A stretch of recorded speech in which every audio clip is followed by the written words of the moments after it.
Six chapter নিয়ে কথা বলবো, সেটা হচ্ছে ডেটাবেস ম্যানেজমেন্ট সিস্টেম।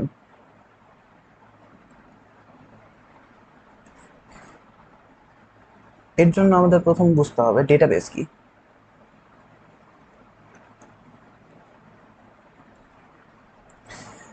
তো ধরে নেই এটা একটা পানির পট, এখানে কিছু পানি আছে। মেটাফোরিক্যালি ধরেই এই পানিটা হচ্ছে ডেটা, আর পানির পাত্রটা হচ্ছে ডেটাবেস। মানে ডেটাটাকে সংরক্ষণ করা হচ্ছে ডেটাবেসের কাজ।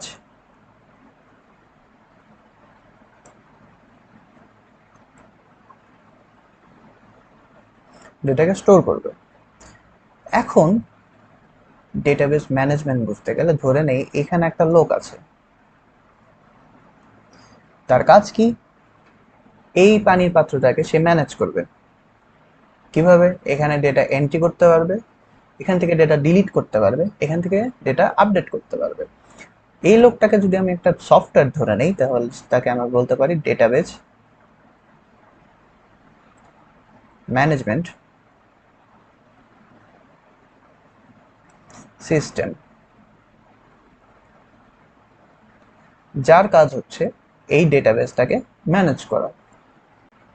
এবার আসি মেমোরি আর ফাইল নিয়ে। প্রথম আসি মেমোরি।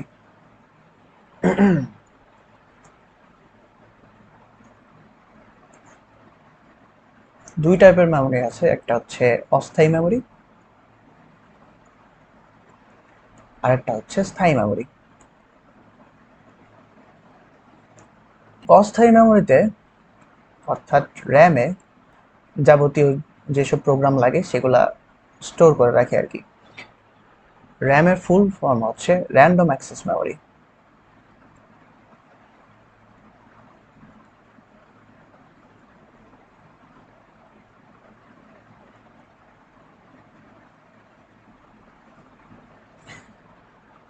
এটার সমস্যা হচ্ছে কি, এই অস্থায়ী মেমোরির সমস্যা হচ্ছে প্রোগ্রামটা বন্ধ হয়ে যাবে অথবা পাওয়ার কাট হয়ে যাবে। মানে ধরো কারেন্ট চলে গেল, অথবা আমার প্রোগ্রামটা ক্র্যাশ করলো,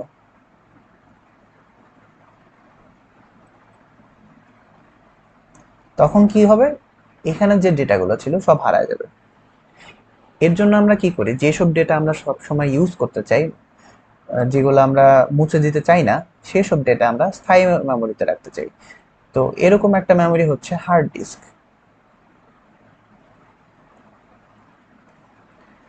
তো মেমোরিতে আমরা ডেটাগুলা ফাইল হিসেবে অ্যাক্সেস করতে পারি।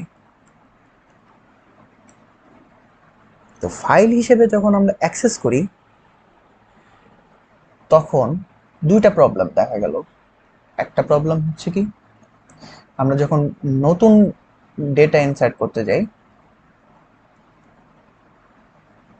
তখন আমরা একটা ঝামেলায় পড়ে যাই। আবার যখন ডেটা সার্চ করতে যাই, তখনও একটা সমস্যায় পড়তে হয়। পরে আরেকটা জায়গায় সমস্যা হলো যে আমরা সিলেক্টিভ কিছু ডেটা ডিলিট করতে চাই। যেমন পুরো ফাইলটা ডিলিট না করে আমরা নির্দিষ্ট একটা ডেটা ডিলিট করব, ওটা করতেও আমাদের সমস্যা দেখা গেল। তো এই সমস্যাগুলো সমাধান করার জন্য আসলো ডেটাবেস।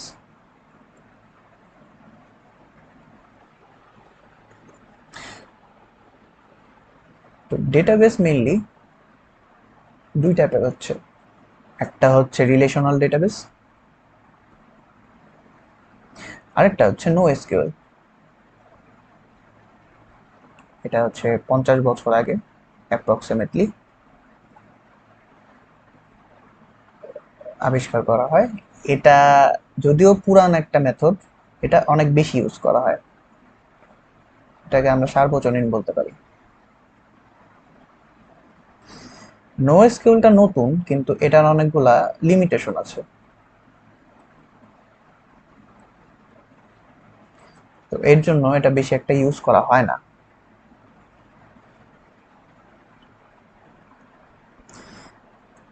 এখন আসি রিলেশনাল ডেটাবেসটা কি জিনিস, যেহেতু এটা বেশি ইউজ করা হচ্ছে। ধরি আমরা স্কুলের একটা ডেটাবেস বানাবো। একটা ডেটাবেসে অনেকগুলা টেবিল থাকে। ধরি টিচারের একটা টেবিল, যেখানে টিচারের সবগুলো ইনফরমেশন থাকবে, আর স্টুডেন্টের একটা টেবিল।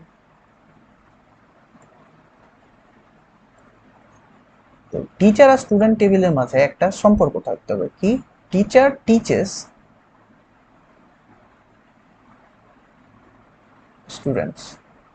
টেবিলগুলোর মাঝে যদি সম্পর্ক থাকে কোনো, মানে একটার সাথে একটা টেবিলের সম্পর্ক হিসেবে যদি আমরা জোড়া লাগাই দিই, তো যে ডেটাবেসটা পাই সেটা হচ্ছে আমরা রিলেশনাল ডেটাবেস, যেটা আমরা এসকিউএল ল্যাঙ্গুয়েজ দিয়ে ডিফাইন করতে পারি। এসকিউএল হচ্ছে স্ট্রাকচারড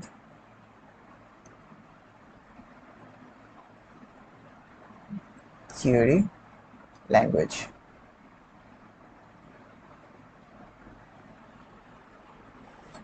এবার আসি টেবিল। টেবিল হচ্ছে একটা ডেটাবেসের ফান্ডামেন্টাল পার্ট। একটা ডেটাবেসে অনেকগুলো টেবিল থাকতে পারে, যেটা আগেই বলে আসছি। তো টেবিলের মেইনলি দুইটা পার্ট থাকে।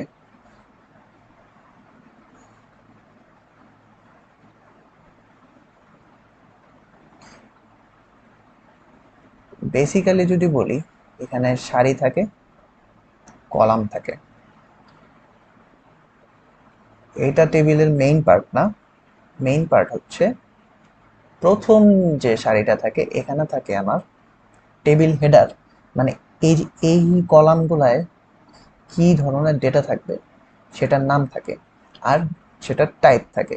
টাইপটা আমরা এখানে মেইনলি দেখতে পারি না। যেরকম এটা যদি আমার স্টুডেন্ট টেবিল হয়, তাহলে এখানে আমি ধরলাম রোল নেম। তো রোলের নিচে এখানে হচ্ছে সবগুলা পূর্ণ সংখ্যার ডেটা থাকবে, আর এখানে থাকবে সব টেক্সট টাইপের ডেটা। প্রথম যে সারিটা, এটাকে আমরা বলছি হচ্ছে টেবিল হেডার।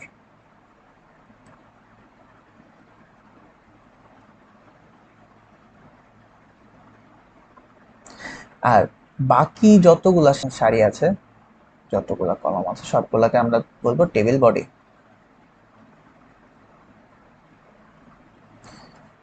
ডেটাবেজে কলামকে বলা হয় অ্যাট্রিবিউটস,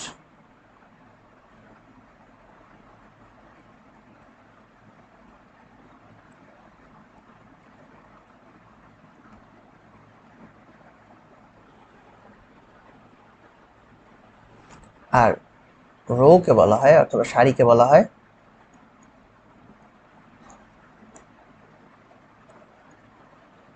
রেকর্ড।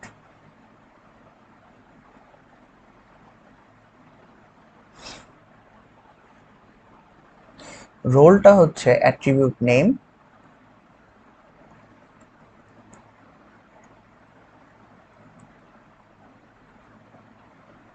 অথবা অ্যাট্রিবিউটের নাম। আর রোলটা কি টাইপের ডেটা, এটা হচ্ছে ইন্টিজার টাইপের ডেটা, এটাকে আমরা বলি পূর্ণ সংখ্যা। ঘরকে বলা হচ্ছে এক একটা ফিল্ড, এই ঘরটাকে একটা ফিল্ড বলতে পারি, যেটা আমাদের পরে টেবিল ক্রিয়েট করার জন্য লাগবে।